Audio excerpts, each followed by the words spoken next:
A civil war reached its heights in the Patrian continent until the North made some inhuman experiments to turn people into incarnates and change the tide of the battle. Those experiments gave Hank Henriette the power of a godly mythical beast, enabling him to shapeshift into a werewolf and end the war. But as soon as the war ends, the country realizes they won't be able to control someone who has the power of a god. They decide his life holds no more value to them and shoot him with a god-killer bullet. The Civil War started when the Northern Union Patria and the Southern Confederation of Patria discovered a precious mineral called somnium. The Norths were on the losing side until they started using somnium to create the incarnates. Incarnates are the product born from the research of one individual called Elaine, and soon they were used on the battlefield, dominating the South with their monstrous strength and powers. The North started winning every single skirmish, but something unexpected happened. One of their comrades, Abbai the Hydra, starts killing his fellow comrades. Hank, who became the captain of the Incarnates, tries to stop the Snake Man. Abbai gets his conscience back for a few seconds and begs Hank to stop him. Before Hank can do anything, the human soldiers start losing their cannons, unleashing steel balls of explosive power against the monster. After the incident, Elaine reveals to Hank and Kane that Abbai talked to her about his worsening condition. But Elaine couldn't do anything because she didn't know how to stop it from happening. She explains that Abbai incarnate powers were starting to take over him, turning him into a true beast. Hank then gives everyone a speech. He tells they aren't true beasts, they're still human. He reveals what happened to Abbai might also happen to them, and before they completely lose their sanity, they, as incarnates themselves, should be put down by their own.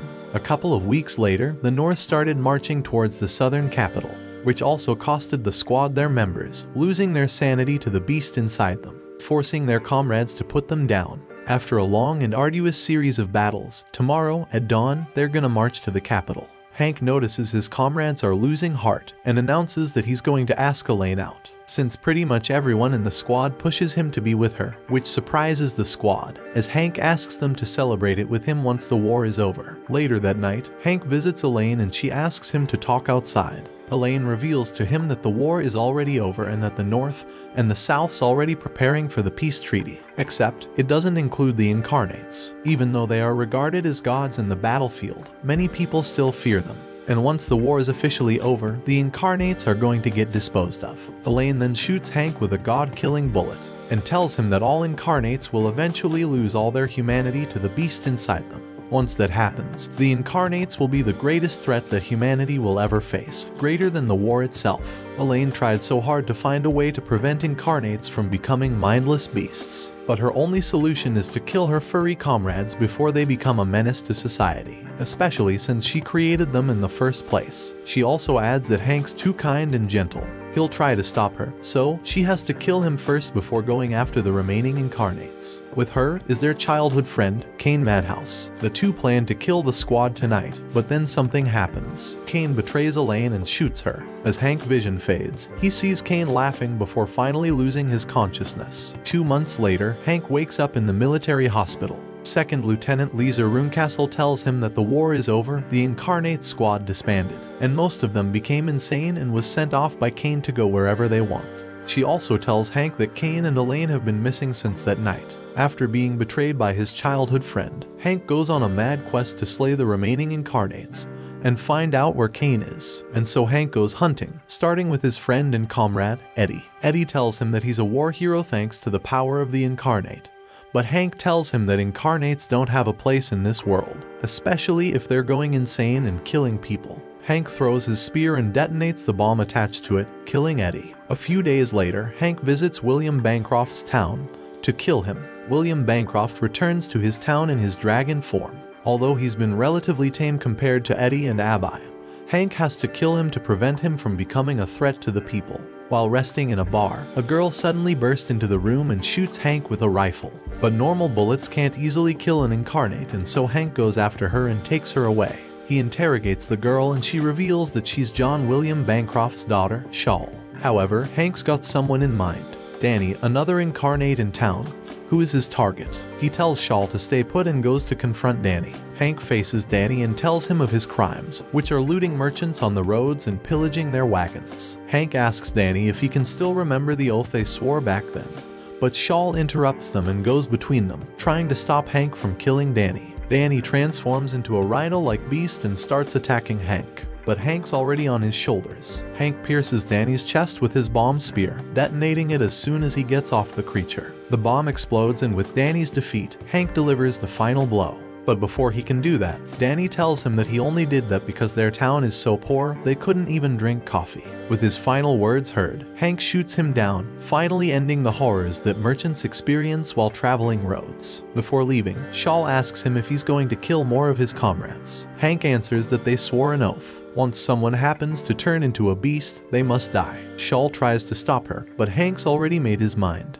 She then decides to accompany him on his monster hunting quest. A couple of days later, Hank and Shawl arrive in a town that's currently being terrorized by the Minotaur Incarnate. Apparently, the Incarnate creates a fortress made by disassembling the city inhabitants' house, while also telling everyone that the enemy will be coming. There's no better time than now to prepare for war. Lisa informs them that they need to put a stop to the guy, as every citizen will become homeless if he continues to build his fortress. Hank tells Lisa that he's going by nightfall, and once the night arrives, Shawl accompanies him into the fortress entrance. However, while exploring the fortress, Shawl springs a trap, which almost slices her in half, but Hank saves her just in time. She then asks Hank about the Minotaur, and Hank tells her about Theo's backstory. Hank tells Shawl about Theo being a panicky and full of PTSD, which didn't surprise him given how Theo erected such a massive fortress full of traps. Once they reach the entrance, Hank leaves Shawl to face Theo. Hank finally reunites with Theo, and the Incarnate greets him with his usual anxiety over imaginary enemies. Once Hank clears his intentions, Theo transforms into a Minotaur, activating his trap cards. Hank becomes trapped from Theo's barrage of projectiles, and as soon as Theo's about to finish him off, Hank transforms into a werewolf. The Minotaur's traps are no match for Hank's keen senses and insane agility.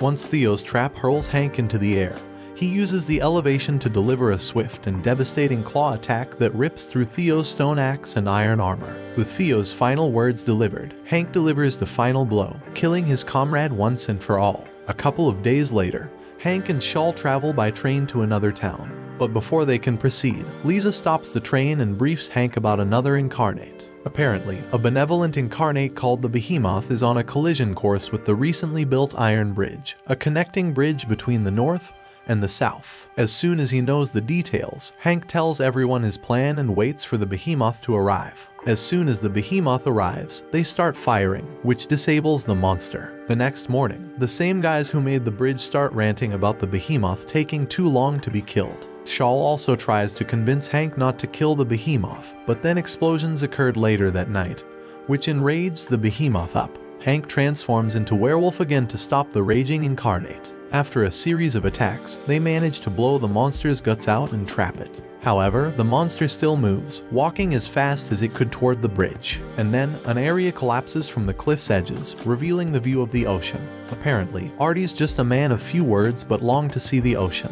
As soon as the monster sees the ocean with his own eyes, it falls. A couple of days later, the group arrives in another town being terrorized by another Incarnate. The next day, the group sees the victims of another attack, and one of the kids confesses that he saw what happened last night. Lisa tries to interrogate the kid, but he runs off. Shawl tries to talk to the kid but ends up getting targeted by the Incarnate gargoyle. Once again, Hank arrives just in time to save her. The gargoyle tries to tell Hank that what he's doing is pretty much justice, but a little bit more bloodier than usual. Hank doesn't accept this and the two square off, forcing the gargoyle to flee. Later that night, Hank confronts the gargoyle once again to end him, but the gargoyle shoots him with a god-killer bullet. Hank reverts back to his human form. As soon as Shawl and the kid are about to get absolutely murdered, Hank removes the bullet by force and charges toward the gargoyle, piercing through its chest, killing it. However, Kane arrives and kidnaps Shawl. He tells that Hank must attend their invitation or Shawl will get an Elaine treatment. Hank attends the party, only to end up getting surrounded by Incarnates. The attendees are all nobles and royals from all over the country sympathizing with Kane's cause. But they get turned into a bloody soup as the Incarnates go on a killing spree, murdering everyone.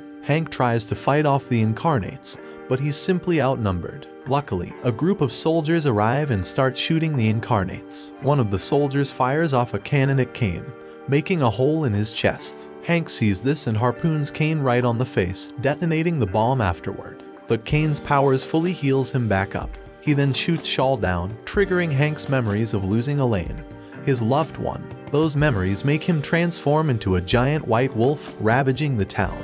He then goes missing after literally turning Whitekirch into a mess. A few weeks later, Hank finds himself aimlessly traveling into the frozen mountains somewhere in Patria. After walking a little bit, Hank gets attacked by another incarnate, a werewolf just like him. The werewolf asks him why he declined Kane's proposal and keeps pressuring him to transform into his real form. However, Hank's too weak to do anything, especially after transforming into a massive train wreck. He tries to flee, but the incarnate can smell him from afar. The werewolf charges at him and attacks the tree he's hiding behind, but Hank dodges the attack and manages to shoot the werewolf, who still resists and charges at him, injuring his left shoulder. After Hank's pathetic display of power, the werewolf tells him he'll make him transform and leaves the scene. That night, the werewolf finds Hank in the same spot again and challenges him, but this time around, Hank transforms into his werewolf form and squares off with the beast. The two monsters fight, and as Hank mindlessly attacks the werewolf, he remembers his transformation as the giant white wolf and reverts back to his human form. The werewolf finds Hank's power play super pathetic and decides to throw him at the nearest cliff. He then keeps on stomping Hank's bulky chest, but the same soldiers from the Whitekirch saves Hank. However, Hank falls as the cliff starts to collapse. Hank wakes up on Shaw's lap and she tells him that she went back to her hometown. Shaw tells her that her father, whom Hank previously shot dead, reanimated as a zombified incarnate, so she killed him. After killing her dad, Shaw informs him that somehow she understands why Hank is killing incarnates. Hank talks about his worries and she comforts him. Hank asks Shaw that although they might turn into monsters someday, him included, she shouldn't forget about them. They're still humans and desire to live as one. Hank leaves and sets out to finally kill his friend and comrade, his werewolf in arms. But the wolf's howl pierces Hank's ears, deafening him from his mission. Shaw arrives and shoots the pesky beast, giving Hank the opening he needs to transform back into his werewolf form. The furries fight once again, and with Hank's final blow, another incarnate is laid to rest. A few weeks prior to the final battle, Kane, a couple of remaining incarnates, and their loyalists established the country of New Patria, a separate state where incarnates are pretty much the Olympian gods. With this new threat, the North established a task force to track down Kane and end his madhouse of atrocities. Hank joins this group of soldiers specializing in incarnate extermination. With a little help from Shaw and Lisa, the battalion marches into the fortress and they're immediately greeted with arrows from the centaur incarnate, Miles. Hank transforms into his werewolf form to apprehend Miles, luring him into a trap.